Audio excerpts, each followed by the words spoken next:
State House policies around data centers, they vary as legislators and other officials are eyeing the economic benefits, but also weighing the potential taxpayer cost.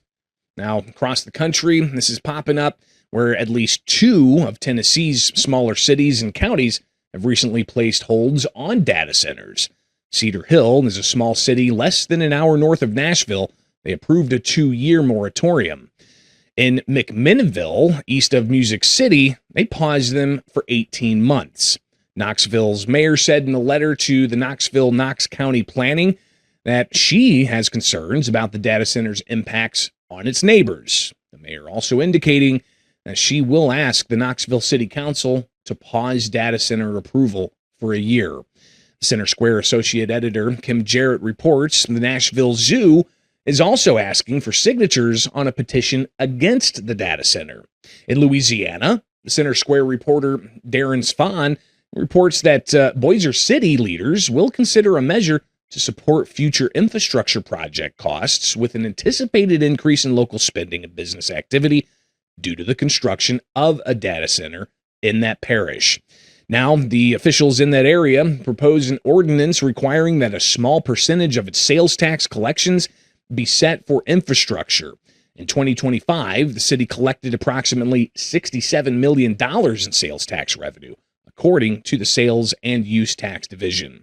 Now, the move, if approved, it could help the city there avoid taking out new loans or issuing bonds, putting taxpayers in debt. Now, the city wishes to ensure future needs will be met with a minimum issuance of new debt. The ordinance there says the fund's operational life would begin January 27 and conclude in 5 years or until the data center is complete. Now, spending decisions left to the mayor and the council, with funds made available at the end of the collection period, possibly in 2032. The Meta Data Center project in Richland Parish recently paid a massive $22.4 million sales tax payment to the Parish Tax Commission, which is more than the total of most of their entire years, according to reporting.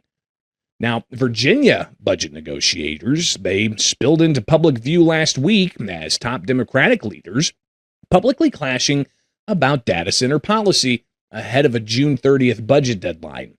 The Center Square reporter, Charlene Guerrera, reports that Senate Finance and Appropriations Chairwoman Louise Lucas publicly criticized Democrat Governor Abigail Spanberger and the House of Representative leaders Friday as negotiations continue without a final agreement.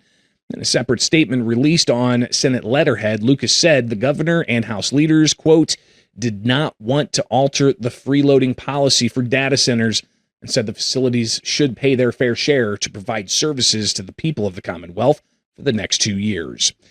It's happening elsewhere. In Wisconsin, Dane County stopping the clock on large artificial intelligence data center projects. The Center Square contributor Benjamin Yount reports the county, they last week approved an 18-month pause on large data center projects. That pause involves a stop order on all zoning permits for large projects for that time period. Dane County is not the only county in Wisconsin with a ban on large data center projects. You've got other counties with also putting that ban in, and county leaders unanimously approving an 18-month pause on large projects. Brown County discussed a pause, but ultimately decided not to vote. And the city of Madison approved a 1-year ban on large data center construction last month. North Carolina also looking to provide for different types of policies, and they say the protection of families, small businesses, and taxpayers from utility rate increases attached to data center development and energy policy mandates. Well, that measure clearing North Carolina's House of Representatives this week with support from 2 Democrats and 2 independents who were formerly Democrats. No Republicans were against the act called the Ratepayer Protection Act, known as Senate Bill 730. Now, senators are back in session this week, with Tuesday the first day of committee hearings, with a sample of differing policies all across the country as we just laid out. Let's now see what is happening in Illinois with the Center Square reporter Jim Talamonte and get a look at the latest in the land of Lincoln. Jim, thanks for taking time with us. A lot of conversation has been had about data centers, especially earlier on in the year with Governor J.B. Pritzker laying out what he wanted to have happen during his budget and State of the State speech in February. But Did the legislature address the governor's priorities? No, and to answer simply, Greg, the legislature did not, and this was one of several of the big pieces. And this tends to happen as in many states where you'll have several key pieces of legislation that are really a major focus. And we did not see the data center legislation move forward. The legislation was proposed, the Power Act, it was called, had a lot of regulatory provisions in it, and it would also have paused tax credits. It would not have been a pause on development or construction or permitting, but there would have been a pause on the tax incentives. Well, that didn't get through the legislature. There was a lot of discussion about it. Illinois House Speaker Emanuel Chris Welch said, "We had hearing after hearing, but these things take time." And so and there were, of course, many interests on both sides of this. Illinois has the Clean Jobs Coalition and a number of other very strong environmental groups. On the other side, you have the lobbying interest for data center development and big tech, if you will. So you have some really strong interests on both sides of this. A lot of stakeholders involved, organized labor, as I mentioned, environmental groups. But as it turned out, legislation did not get through. It was one of several major pieces of legislation that didn't get through. And so the governor came out a few days later and took executive action. And what he did was he imposed his own pause on the tax credits, did not get into the regulatory part of it. But this pause will take effect July 1st. So if you're planning to develop a data center in Illinois, you've got, a few weeks now to get it done while still being able to get those tax breaks. After that, any agreements after that will not include the tax breaks per the governor's direction. It's interesting. The governor, having been in office now for 2 terms, running for a 3rd term, he's had various different industries over the years that he's promoted to have certain types of carve-outs for. And correct me if I'm wrong, Jim, but didn't he also talk about, hey, we need to have some, policies in place to attract, data centers to Illinois because we need to attract these growing industries? That seems to have changed, though, especially as he is seeking a 3rd term here. What are the major concerns that we're hearing from people in Illinois on both ends of this, right? I mean, you mentioned the environmental groups, there are property rights groups as well. There are local communities that are worried about, resources versus, those who are saying, hey, we just want to bring jobs to the area and pay, a lot of property taxes. If you could just give us a little bit more of what some of those main concerns have been.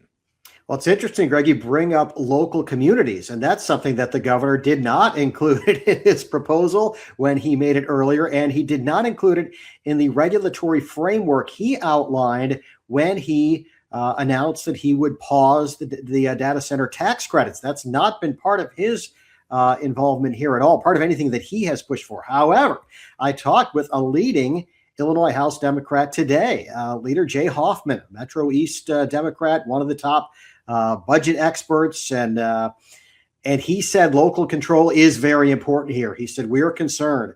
These data centers are consuming energy. They're consuming water, similar to what you've discussed with other states, Greg.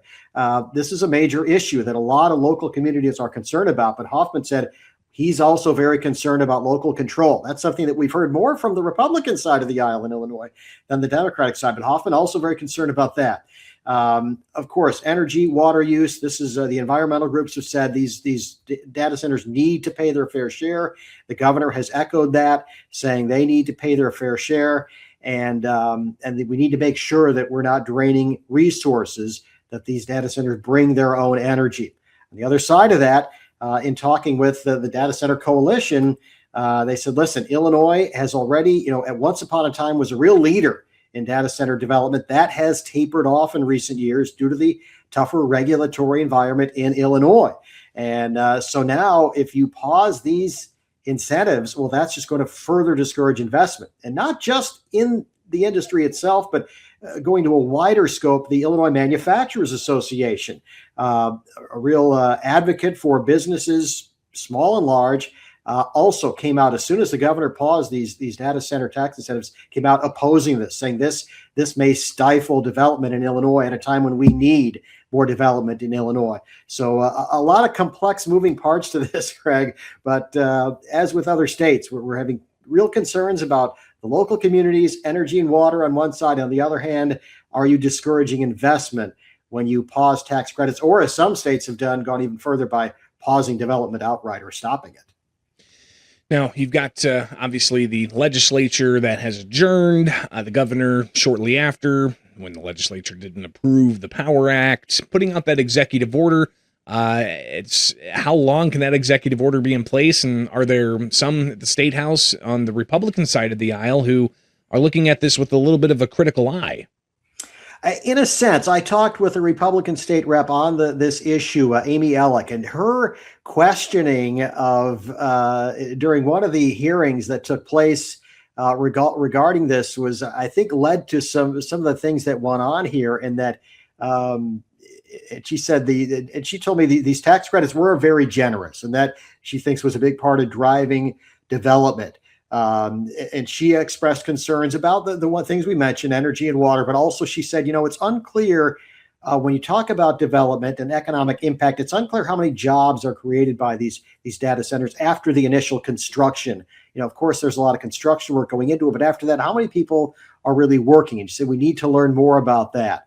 And so interesting that she said, on the Republican side of the aisle, really, you have people on both sides of this. There are some that would be in favor of keeping these tax incentives in place. There are others who want to say, hey, let's hold on here. Let's maintain some local control. Let's not, she